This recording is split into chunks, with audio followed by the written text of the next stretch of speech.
Assalamualaikum warahmatullahi wabarakatuh. Perkenalkan semuanya, kami dari kelompok 9 dari Sistem Informasi Akuntansi 1. Di sini kita akan ada tugas wawancara. Tema wawancara kita adalah evaluasi perbandingan penjualan roti bakar di Jakarta dan di Bandung. Sebelumnya kita akan memperkenalkan diri kita dulu. Halo, perkenalkan nama saya Putri Rahayu. Halo, nama saya Alsa Zabrina Ramadanti. Halo semuanya, nama saya Siti Rafifa. Assalamualaikum warahmatullahi wabarakatuh. Perkenalkan, nama saya Alsa Zabrina Ramadanti dari jurusan S1 Akuntansi Sekolah Tinggi Ilmu Ekonomi Indonesia. Di sini saya sedang bersama Bapak siapa? Wahono. Ya, dengan Bapak Wahono sebagai apa Pak yang di sini? Sebagai pengusaha UMKM, UMKM dari perusahaan roti.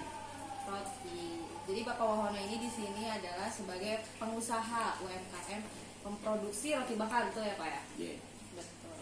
Oke, di sini saya mau izin ya Pak, mau wawancara Bapak sebentar nih untuk waktunya. Lagi luang juga ya Bapak ya? Yeah. Iya, gitu. Jadi di sini mungkin sekitar ada mungkin 20 pertanyaan, tapi pertanyaan simpel aja, kita santai aja, ngobrol-ngobrol biasa aja. Yeah. Oke, tadi kan saya udah nanya nih nama Bapak siapa. Kira-kira Bapak asalnya dari mana sih? Dari Yogyakarta. Dari Yogyakarta. Berarti ini roti bakar Jogja? Bukan. Roti- Tidak harus mengikuti Oh. asal orangnya, Oh. tapi bagaimana mengkreasinya. Mengkreasinya, oke. Berarti ini apa roti bakar Bandung ya? Roti bakar Bandung lebih kenalnya. Oh, berarti Bapak sebelumnya pernah tinggal di Bandung? Tidak juga. Oh, enggak juga. Terus terinspirasi dari mana sih mau bikin roti bakar Bandung itu? Terinspirasi dari bagaimana bisa menambah pundi-pundi dari pendapatan selain dari pekerjaan saya pribadi. Oh, kayak istilahnya bikin bisnis untuk bikin income sendiri selain pekerjaan utama gitu ya? Betul. Oke. Terus kan tadi Bapak udah kasih tahu nih, Bapak usahanya produksi roti bakar Bandung itu. Yeah. Kira-kira jenisnya tuh produknya ada apa aja sih di situ? Oh, ada dua macam. Satu adalah kasino dan satu adalah kadet. Jadi berbeda. Kasino ini memang harganya untuk yang kalangan menengah ke atas, tapi kalau yang untuk kadet adalah menengah ke bawah, khususnya anak-anak sekolah. Oh, anak-anak sekolah. Berarti targetnya juga, kira target pasarnya? Target pasar kalau yang kasino itu rata-rata untuk para karyawan. Tapi kalau yang kadet ini rata-rata untuk anak-anak sekolah. Biar yang lebih terjangkau gitu ya, Betul. buat anak sekolah jajannya. Ya, Oke. Terus kira-kira sejak kapan sih Bapak mulai atau menekuni usaha ini sih? saya mulai menekuni usaha roti ini dari tahun 2004. 2004. Itu awal mula tercetusnya tuh kayak gimana sih Pak? Awal tertusnya dari krisis moneter tahun 98. Jadi bagaimana saya harus menambah pundi-pundi pendapatan selain dari usaha saya, mengingat pada waktu itu ekonomi negara ini memang jauh dari rata-rata. Oke. Berarti karena Bapak melihat dari ya kejadian tahun 98 itu, terus Bapak mungkin kayak membuat ancang-ancang ketika nanti di tahun depan amit-amit itu terjadi lagi, Bapak punya kerjaan sampingan itu gitu. Ya. Oke. Seyogyanya tadinya saya ingin berdiri itu di tahun 2002. Tapi pada waktu itu memang ekonomi juga belum memungkinkan, jadi saya mundur di 2004. Oh gitu. Mundurnya 2 tahun ya Pak ya? Ya, Oke. Terus kira-kira di pabrik roti bakar Bandung itu ada berapa karyawan ya Pak?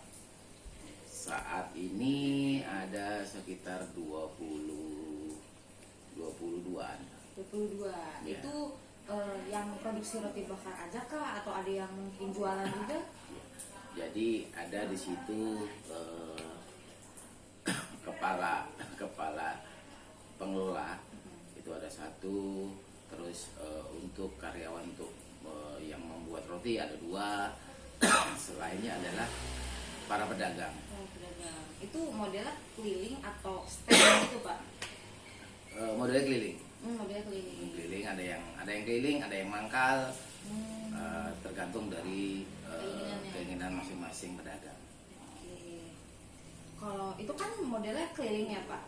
Rata-rata tuh modelnya keliling, ada yang mangkal juga. Itu kira-kira tuh dipasarkannya di mana sih? Maksudnya kayak lokasinya kebanyakan. Jadi kalau yang keliling itu rata-rata masuk ke dalam komplek, perkampungan. Tapi kalau yang mangkal kebanyakan ada di tempat perkantoran, sekolah-sekolah, ataupun pasar, atau tempat-tempat yang memang terjadinya kerumunan. Jadi lihat sikon tempat yang istilahnya tempat, oh ini biasa tempat jajanan banyak gitu, jadi banyak yang beli juga. Oke. Terus kan tadi istilahnya sistem memasarkannya lewat gerobak keliling gitu kan. Iya. Kira-kira dari situ apa sih kendalanya dari memasarkan roti bakar Bandung ini? Kendalanya adalah banyak faktor dalam memasarkan. Satu adalah memang jalan untuk di dalam perkampungan ini kan banyak yang sempit yang tidak bisa masuk gerobak, dan memang jalannya banyak yang rusak juga.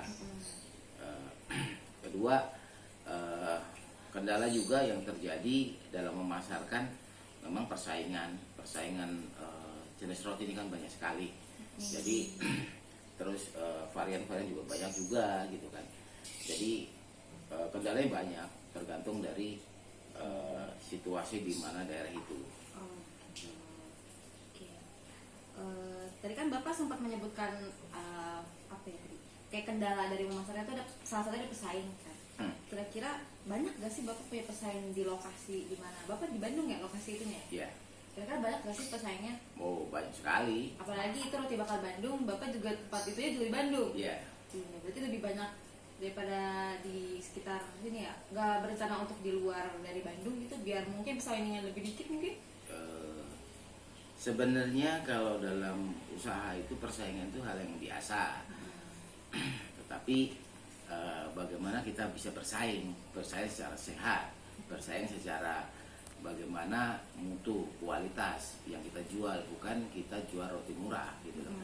Nah, strategi itulah yang saya pasang selama ini, bagaimana konsumer itu puas dengan hasil atau lebih ininya merasakan roti ini enak atau enggak gitu kan. Jadi rasa kekenyalannya, rasa rotinya benar-benar ada.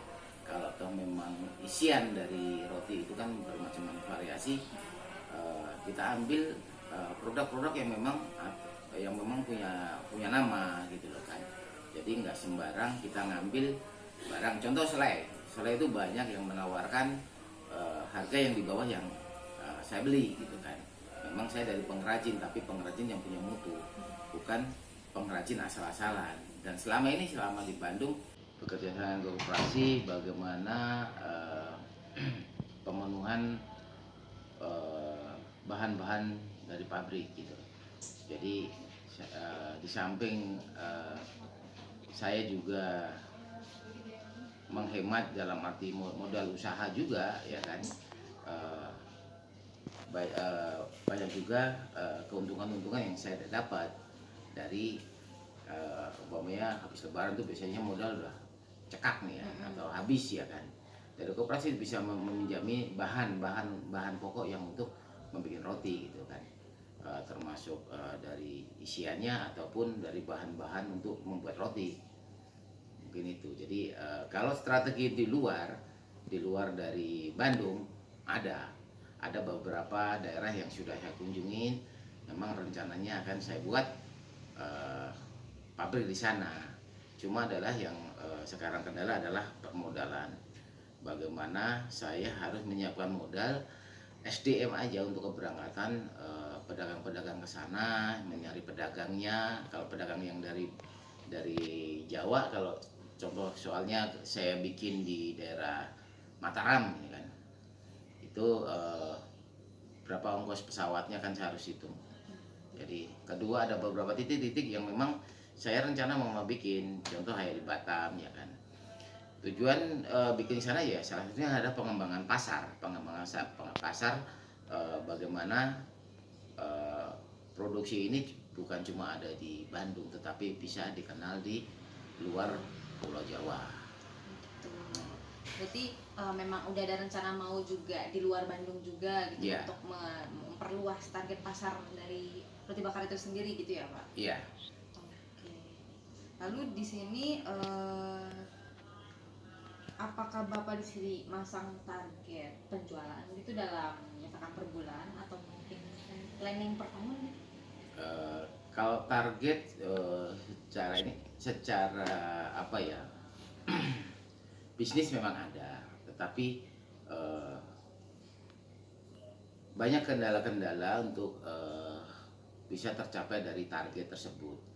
Contoh saya punya target biasanya produksi saya. Jadi saya bagaimana menekankan produksi, bagaimana bisa menambah. Semakin banyak produksi bertambah, semakin nilai plus dari pendapatan atau keuntungan itu akan semakin meningkat. Kalau produksinya sedikit, ya kan, otomatis keuntungan saya juga sedikit. Jadi semakin produksi bertambah, berarti semakin saya akan mendapat keuntungan lebih besar. Berarti misalnya Bapak pernah surplus juga ya? Pernah dapat keuntungan? Ya, kalau surplus harus. Ya kan? Wah, karena mau usaha kita nggak boleh bener-bener. minus. Kita juga harus target surplus itu udah wajib. Tapi memang pernah mengalami minus, ya. Tapi kalau surplus wajib. Gitu. Kalau surplus wajib. Ya. Tapi pernah juga ya nggak nyampe target, nggak surplus juga. Bukan nggak nyampe target, tetapi minus antara biaya pendapatan lebih kecil daripada biaya pengeluaran. Kira-kira nih kan tadi Bapak bilang kalau pernah minus, bahkan yang posisinya tuh pendapatan lebih kecil daripada pengeluaran. Kira-kira strategi Bapak untuk selanjutnya biar hal itu tidak terjadi lagi tuh gimana ya? Jadi banyak hal. Jadi saya harus analisa ternyata kenapa terjadinya minus ini. Salah satunya adalah daya beli masyarakat itu kurang di daerah itu. Jadi mungkin saya masuk di perkampungan yang memang perkampungan ini secara pendapatan rata-ratanya di bawah standar. Jadi untuk beli roti yang seharga yang saya jual ini melebihi dari harga satu kilo beras. Jadi atau 1 liter beras. Jadi orang yang punya beli roti ini memang orang yang tertentu, dalam arti memang pendapatannya sudah lebih. Kalau pendapatan masih kurang, itu mesti tidak akan beli roti karena akan beli beras. Oke. Terus kira-kira nih, Bapak kan udah lama ya dari tahun 2004 ya. Kira-kira Bapak ada nggak sih kayak konflik internal? Oh, ada. Dimanapun perusahaan, konflik-konflik internal ini selalu ada. Dan itu tidak kita pungkirin bahwasanya yaitu pasti terjadi konflik antar hubungan sama-sama pedagang, konflik sama kepala pabrik kan, kepala pabriknya, kepala cabangnya. Jadi itu hal-hal yang biasa, tetapi bagaimana kita bisa mencairkan suasana, kita bisa menyelesaikan konflik-konflik internal itu. Salah satunya ada beberapa saya melakukan diskusi dengan teman-teman pedagang, diskusi dengan pengelola, ya kan, bahwasanya perusahaan ini, ayo kita maju bareng, mundur bareng. Jadi saya tanya bagaimana dari pedagang dan pengelola itu bisa satu suara, satu tujuan. Kedua, ya kan, perusahaan ini dibangun kan memang ini adalah rencana target dari saya adalah memang ini ada beberapa target sosial, bukannya ada keuntungan saya pribadi di dalam perusahaan ini atau pengelola gitu kan. Jadi ada target-target yang memang saya sediakan, kos yang saya sediakan untuk biaya sosial. Contoh biaya untuk biaya sekolah. Ada beberapa kita membiayai biaya sekolah untuk anak yatim, khususnya anak yatim, ada anak piatu ya kan. Terus anak-anak yang memang terlantar yang sekolahnya kurang, bagaimana keberadaan pabrik ini bisa membantu meringankan orang-orang anak-anak yang bisa harus ke sekolah lagi. Kedua, tempat ibadah juga. Jadi ada beberapa memang target saya. Setelah itu baru kita ini. Jadi tujuan pabrik dibuat juga adalah bagaimana orang bisa bekerja tanpa punya skill, dalam arti skill pendidikan. Jadi orang yang tidak bersekolah pun itu bisa bekerja di tempat saya. Yang penting ada kemauan, kerja keras untuk bisa memenuhi kebutuhan keluarga. Tadi kan bahasnya tentang konflik internal tadi. Ya. Kalau misalkan eksternalnya ada nggak ya Pak? Ada. Pasti ada. Pasti ada. Namanya di jalan itu kan konflik eksternal ini selalu ada. Ributlah dengan preman, ributlah dengan banyak hal gitu kan. Tapi ya selama ini saya bisa selesaikan, dalam arti kalau memang itu memang sifatnya kekerasan, saya harus laporkan ke kepolisian gitu kan. Dan pada waktu itu terjadi ada beberapa kali perkelahian gitu kan, dan saya harus selesaikan. Pada waktu itu memang preman yang ibadah malak lah, suatu ke pedagang dan pedagang tidak mau memberikan dan terjadilah perkelahian. Nah, yang kayak gitu-gitu ya otomatis saya yang harus turun karena memang sifatnya udah eksternal. Dan pada waktu itu juga Polda Bandung ya, Polda Bandung ke teman untuk saya laporkan pada waktu itu sudah selesaikan secara kekeluargaan juga. Oh, akhirnya berakhir damai Ya. juga. Oke, itu tadi untuk konflik eksternal ya Pak ya. Terus kan sekarang nih udah tahun 2023 nih kebetulan ya. Sekarang bulan Januari. Karena udah menuju tahun yang udah generasi anak muda lah, milenial nih. Kira-kira nih teknologi itu mempengaruhi perkembangan usaha Bapak nggak sih? Memang ada. Jadi sekarang dibutuhkan tenaga marketing milenial, iya, khususnya dalam bidang marketing ya. Banyak sekarang tuh online. Kemarin ada pedagang juga, sempat ada pedagang saya yang memang sampai sekarang masih jual online. Jadi kita manfaatkan juga apapun strategi bisnis ya kita lakukan. Bagaimana bisa target dalam perusahaan ini bisa maju selama-lamanya, bisa bermanfaat bagi anak yatim, untuk sosial, untuk ibadah dan yang lain-lainnya. Jadi memang targetnya bukan untuk saya pribadi tapi memang untuk sosial juga ada ya kan, untuk sumbangan ke tempat-tempat masjid atau apa, tapi memang kami bisa lakukan yang sifatnya sosial ini hanya di lingkungan pedagang-pedagang pabrik ataupun pengelola pabrik.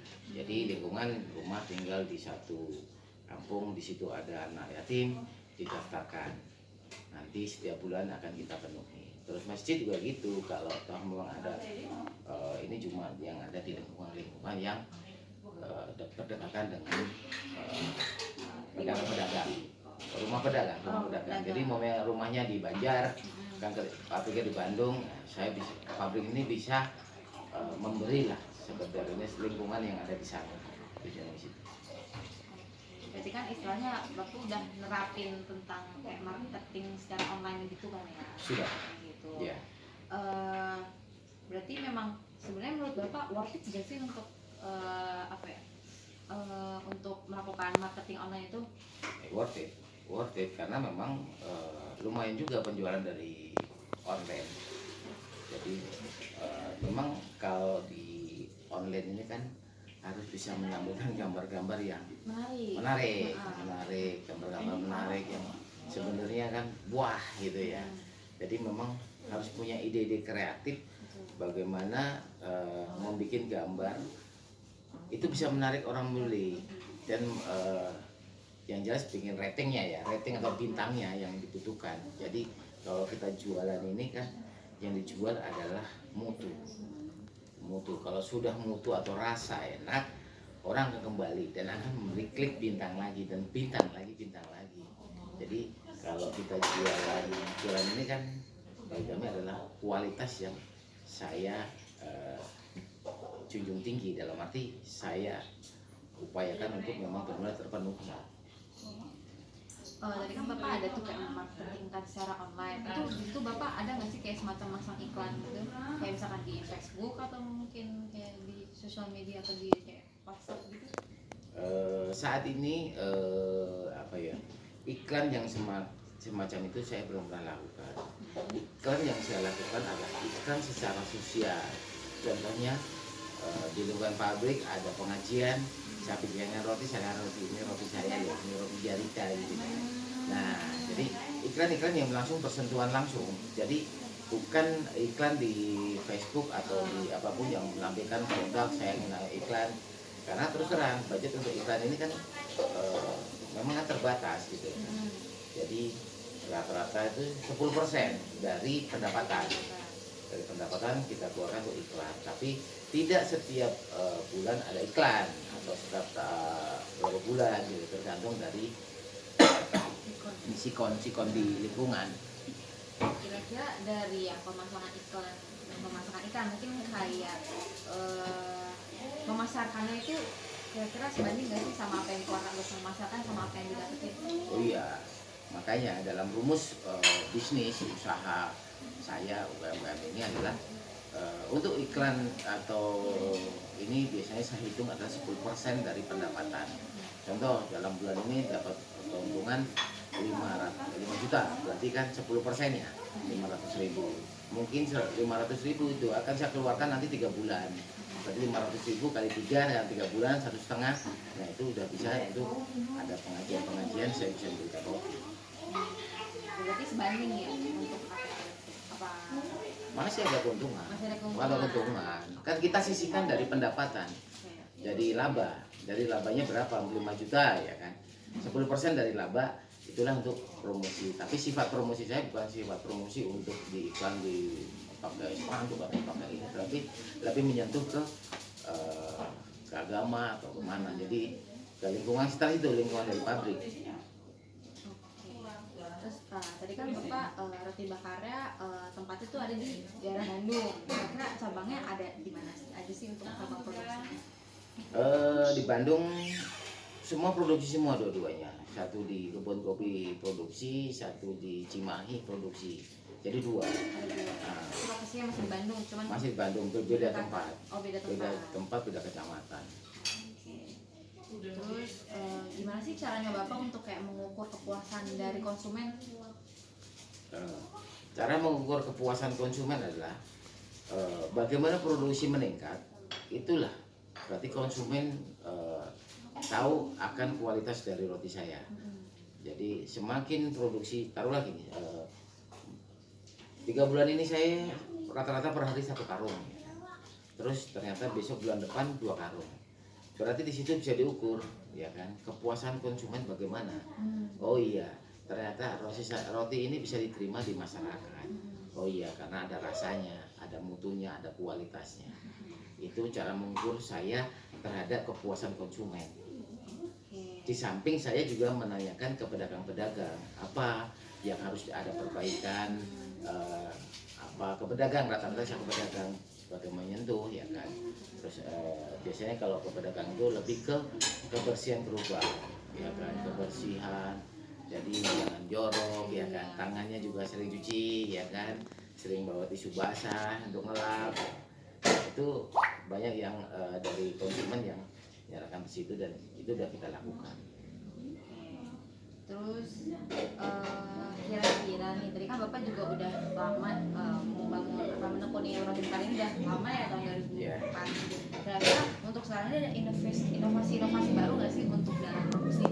Mungkin misalkan variannya baru, misalkan rasa dari segi rasa atau mungkin dari segi jenis rotinya mau diperbanyak lagi. Ya, kalau untuk varian roti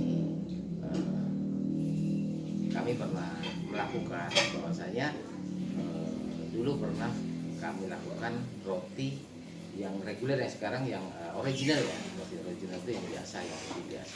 Terus saya juga pernah melakukan roti yang pandan, yang hijau. Tapi ternyata di lapangan konsumen untuk roti pandan ini kurang diminati sama konsumen. Jadi akhirnya saya ini. Kalau varian untuk isi ini saya pernah lakukan. Jadi variannya macam-macam ya. Varian dari produk utama roti pernah. Nah, varian untuk isi yang tadinya itu cuma kacang, strawberry, ya kan, coklat aja. Akhirnya kita inovasi lagi, ya kan, tambah dengan rasa yang lain. Contoh, ya kan, tambah blueberry, tambah nanas. Tapi untuk nanas juga konsumen kurang banyak. Yang kebanyakan itu adalah keju, tambah keju. Nah, tapi memang ini khusus. Jadi kalau untuk keju ini kan harganya berbeda dengan yang tambahan keju ini, memang lumayan besar tambahannya. Jadi memang itu pelanggan untuk yang dari sektor pendapatannya di atas. Jadi bukan menengah lagi, karena lumayan harga satu rotinya bisa sampai dengan Beli beras itu ya. 2 kali beras masalahnya. 2 kali beras. Bisa sampai dengan 20.000 satu roti. Nah, karena dengan bahan tambahan keju. Berarti tadi varian-varian tadi udah ada nih. Udah ada. Kira-kira ada nggak sih kayak pengen nambah lagi varian baru? Misalkan kan sekarang ada banyak tuh yang kayak nambah kayak rasa coklat kayak Ovomaltine, Nutella, apa rasa-rasa yang kayak gitu. Iya, rencana sih ada untuk ke sana. Cuma memang belum terkait dengan kesibukan saya, apakah matching ini coklat dimatchingkan begini, harus ada memang orang yang memang apa ya bisa masuk ke situ. Jadi atau mungkin ya tenaga-tenaga yang milenial ya kan, sekarang ini kan ini kira-kira bisa terima apa enggak. Sekarang ini kan apa ya tenaga-tenaga milenial ini ya kan, ini biasanya butuh varian yang berbeda dari yang nyeleneh. Kalau orang Jawa bilang nyeleneh dalam arti rasanya beda ya kan, mungkin roti pedas nanti jadinya kan. Nah, mungkin bisa tertarik dari apa ya milenial gitu kan, kemungkinan di situ. Jadi saya sudah ada ide bagaimana membuat roti yang berbeda dari rasa dari yang lain ya? yang nyeleneh. Cuma memang belum pernah dicoba. Tetapi teori saya sudah bikin sudah rancangannya ada. gitu ya, cuman belum dikerjakan dalam lapangan gitu. Belum. Oke. Terus kira-kira nih perkiraan nih berapa banyak sih biaya yang dibutuhkan untuk mendukung bisnis Bapak ini? Mungkin modal atau produksi mungkin ya? Kalau untuk modal yang sekarang di Bandung ini, terus terang ya, saya rada tertolong dengan adanya koperasi tadi. Jadi cara pembayarannya juga tempo. Terus kami juga udah kerjasama karena udah lama juga dengan koperasi itu, hampir 10 tahun lebih, 12 tahun ada. Lama ya? Udah lama. Jadi kami tinggal telepon aja. Kamu butuh tepung ya, dia kirim. Kamu butuh coklat, butuh ini, butuh gula, dia ngirim semua. Tanggapannya cepat ya? Cepat, hari itu ditanggap, langsung besok hari itu juga dikirim. Cuma tempo pembayarannya koperasi itu menyarankan 1 bulan, tapi kami nggak mau. Biasanya dalam 2 minggu kami udah lunas. Oh, biasanya mungkin nunggu perputaran uang dari itu dulu Iya. ya, dari produksi itu Iya. dulu. Oke, ini pertanyaan terakhir nih Pak. Di sini apa sih harapan Bapak untuk bisnis ini ke depannya, apalagi di tahun berapa nih, 2023 sekarang Iya. nih, yang generasi milenial itu? Harapan saya khususnya untuk buat pemerintah ya, terkait dengan permodalan kur yang dibilang orang pemerintah tuh bilang gampang, ternyata kami coba untuk mencari permodalan lewat BUMN maupun koperasi atau yang lewat kur ya, itu agak susah.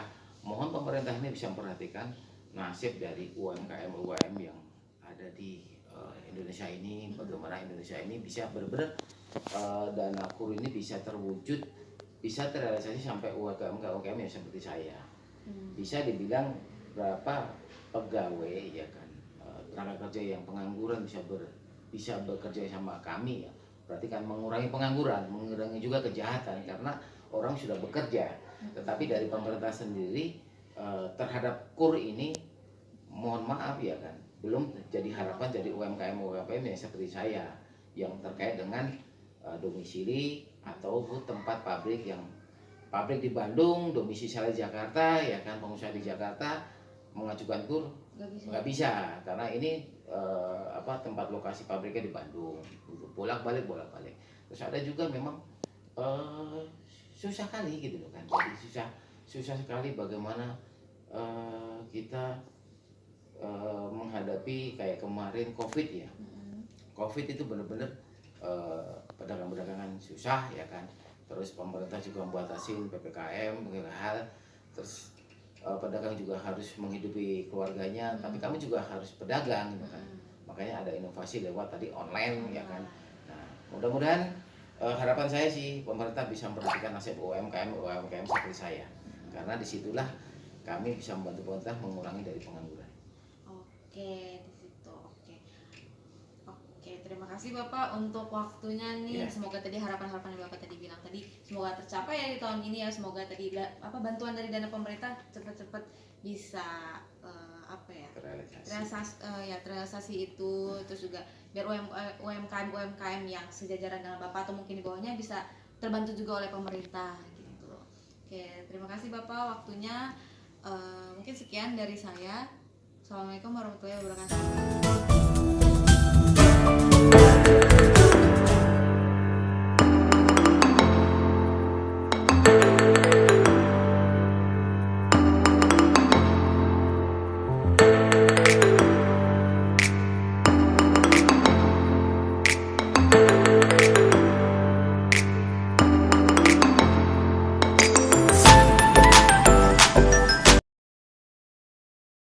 Assalamualaikum warahmatullahi wabarakatuh. Perkenalkan, nama saya Putri Rahayu. Saya berkuliah di Sekolah Tinggi Ilmu Ekonomi Indonesia. Saya di sini akan mewawancarai. Yang pertama itu Bapak boleh memperkenalkan namanya? Nana Mulyana. Siapa Pak? Nana Mulyana. Bapak berasal dari mana? Dari Ciamis. Terus sekarang ini usaha apa yang Bapak sedang jalankan? Roti tawar buat roti bakar. Oh, jadi di sini tuh kayak pabrik untuk membuat rotinya ya? Iya. Terus sejak kapan Bapak menekuni usaha ini? Ini berdiri sejak tahun 2002. Ya, Februari tahun 2002. Terus apa latar belakang dari usaha ini? Latar belakangnya tadi ya saya ini ikut orang kan jualan gitu, asalnya ya akhirnya coba-coba lah ini gitu kan, produksi gitu. Tadinya ikut orang dulu, dorong gerobak jualan ya. Terus kalau boleh saya tahu di sini tuh ada berapa karyawannya ya? Kalau yang di rumah itu sekarang ada 5, terus yang di luar lah kurang lebih ya 10-12 orang semuanya. Terus dipasarkannya itu dengan cara apa? Atau gimana? Ada yang keliling, ada juga yang mangkal. Selanjutnya saat Bapak menjalankan usaha ini, kendala apa saja yang Bapak alami saat memasarkannya? Ya, kalau memasarkannya kendalanya apa ya? Kalau untuk sekarang ini ya daya beli masyarakat sudah lagi menurun gitu. Ya, kalau untuk sekarang ini ya. Terus Bapak ini punya pesaing enggak ya? Pesaing Banyak. banyak. Terus bagaimana Bapak ini cara menghadapinya? Ya, untuk menghadapinya kita jaga kualitas. Ya, tentunya kita yang tadinya istilahnya bahan bakunya itu nggak boleh dirubah. Jadi kualitas terjaga ini. Terus apa Bapak memasang target penjualan? Kalau target ya semua yang usaha pasti ada. Ya coba itu antara tercapai sama enggaknya ya tergantung rezeki. Kalau target pasti ada. Terus Bapak itu pernah mendapatkan surplus target nggak? Kayak keuntungannya gitu Pak? Kalau dulu ya, kalau untuk sekarang enggak. Karena itu ya Pak, penjualannya gimana? Iya, pertama kan kemarin intinya pandemi, terus ya sekarang belum lagi dan normal lagi. Berarti Bapak sekarang masih apa ya? Belum mencapai target lagi gitu ya Pak? Masih jauh, Masih jauh. masih jauh. Terus strategi kelanjutan itu gimana ya Pak? Biar Bapak bisa mencapai target kembali gitu Pak? Ya kalau untuk sekarang gini, yang penting kita jalanin aja dulu selagi masih ada lebihnya lah biarpun sedikit. Kalau untuk sekarang yang penting masih usaha zaman sekarang itu penting bertahan dulu Mbak. Nah ntar sambil nunggu waktu mungkin perekonomian pulih, mudah-mudahan bisa ini kembali gitu ya, normal kembali gitu ya.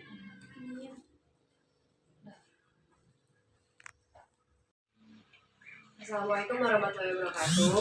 Nama saya Cindy Rafifa. Saya mahasiswi S1 akuntansi dari Sekolah Ilmu Insinyur Ekonomi Indonesia. Saya di sini akan mengajukan pertanyaan untuk Bapak. Yang pertama, menurut Bapak teknologi itu berpengaruh nggak sih sama usaha Bapak? Pengaruh ya? Iya pengaruh. Bapak udah ada tertarik nggak untuk kayak marketing online gitu? Kalau untuk online ya saya udah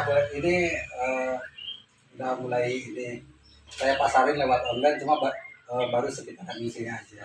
Jadi kayak udah ini ya, udah dicoba buat Iya. marketing online. Ya, Menurut Bapak itu efektif apa enggak? Kayak berpengaruh enggak? ya alhamdulillah sih ada dikit dikit. Kalau menurut Bapak biaya promosi itu sebanding nggak sama keuntungan yang Bapak dapatkan? Kayak kan Bapak pasarin nih, iklanin.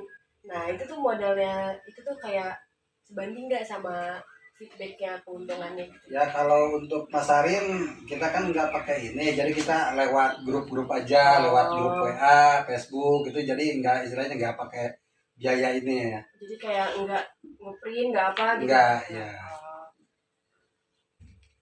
Terus menurut Bapak gimana cara Bapak mengukur kepuasan konsumen? Ya kita lihat biasanya dari omset. Nah dari omset kalau ininya yang biasa kan kalau roti itu biasanya orang langganan. Nah kalau itu langganannya ini gitu kan hampir tiap hari beli, berarti insya Allah itu puas. Terus Bapak di sini ada berapa varian Pak untuk roti bakar? Kalau di sini cuma ada satu doang kalau bentuk rotinya. Kalau untuk rasanya kita ada 4. 4. Iya. Nah, Bapak kayak kemungkinan ada tambah varian nggak gitu? Mau coba-coba tambah rasa apa gitu? Insya Allah buat kedepannya. Terus harapan Bapak nih untuk bisnis kedepannya gimana Pak? Ya mudah-mudahan ini perekonomiannya cepat pulih kembali, terus harga-harga juga stabil lagi Pak, soalnya harga-harga untuk sekarang ini naiknya lumayan juga. Bahan bakunya ya? Bahan bakunya. Ya Pak. Sekian wawancara dari kami, kurang lebihnya mohon maaf.